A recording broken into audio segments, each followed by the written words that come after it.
Hello everyone welcome to my channel blush with Payal. तो चलो आज के दिनटाके शुरू करा जाक।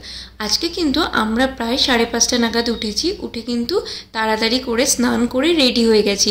তোমরা দেখতেই পাচ্ছ আমরা রেডি হয়ে বেরিয়ে পড়েছি। কোথায় যাচ্ছি সেটা না হয় একটু পরেই জানাচ্ছি। তো চলো আমাদের গাড়ি চলে এসেছে, এবার যাওয়া যাক। তো আমরা যাচ্ছি এখন এয়ারপোর্টে।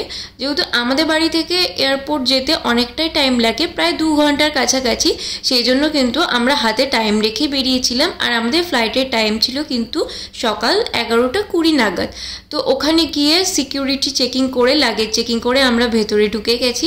আর সকালবেলা খুব খিদেও পেয়ে গেছিলো, যেহেতু কিছু খেয়ে বেরোয়নি, তো বাবা চা স্যান্ডউইচ এগুলো এনে দিয়েছিল।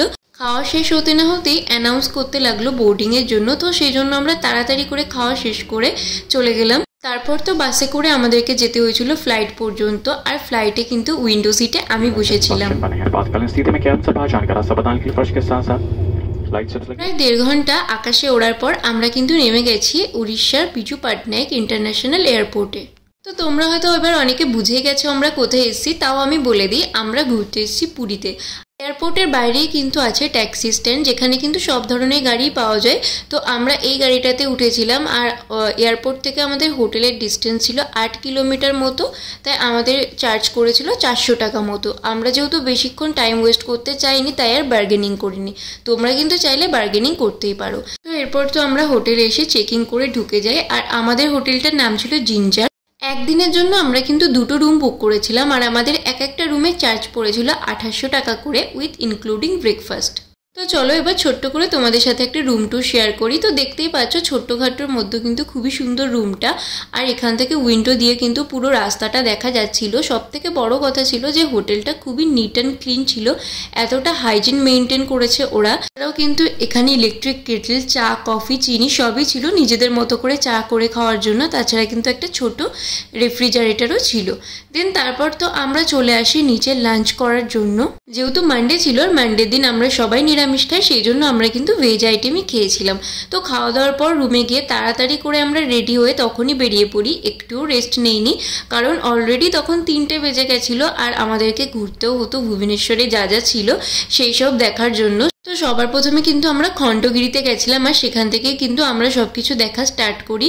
তো এখানে কিন্তু টিকিট কেটেই ঢুকতে হয়। আর এখানে টিকিটে একজনের প্রাইস পড়ে 25 টাকা করে। হ্যাঁ, তবে যদি তুমি অনলাইনে পেমেন্ট করো তাহলে কিন্তু 20 টাকা করে পড়বে। সম্রাট অশোকের আমলে কিন্তু পাহাড়ের ধাপ কেটে এই সমস্ত মন্দিরগুলোকে তৈরি করা হয়েছিল। তো তোমরা দেখতেই পাচ্ছ যে আমরা এখন হেঁটে হেঁটে উঠছি ওপরে। তো আমার না তো সেই সময়টাতে দার্জিলিংয়ের কথা মনে পড়ে যাচ্ছিল, যে দার্জিলিংয়ে এরকম উঁচু নিচু খাড়া রাস্তা, সেখানে উঠতে যে এত কষ্ট হতো।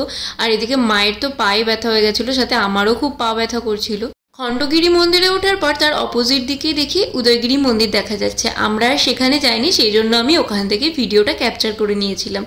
এরপর তো আমরা ধবলগিরি মন্দির, অশোক স্তম্ভ এইসব দেখার জন্য বেরিয়ে পড়ি। সবগুলো যদিও সব পরপরই ছিল, কিন্তু তাও অনেকটাই হাঁটতে হতো, সেই জন্য কিন্তু বাবা একটা অটো ভাড়া করেছিল। আর সেই অটোটা আমাদেরকে বলেছিল সব জায়গায় ঘুরিয়ে দেখাবে, আর সমস্ত কিছু ডেসক্রাইবও করছিল খুব ভালোভাবে। তো তার জন্য কিন্তু আমাদের কাছ থেকে 200 টাকা চার্জ করেছিল।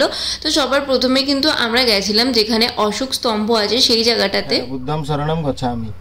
तीनों तो बुद्ध का मूर्ति है, किंतु हाथ का मुद्रा अलग अलग है। तीनों का हाथ का मुद्रा अलग है। हाथेर मुद्रा अलग अलग। बुद्धर मूर्ति কিন্তু তিনটা আলাদা।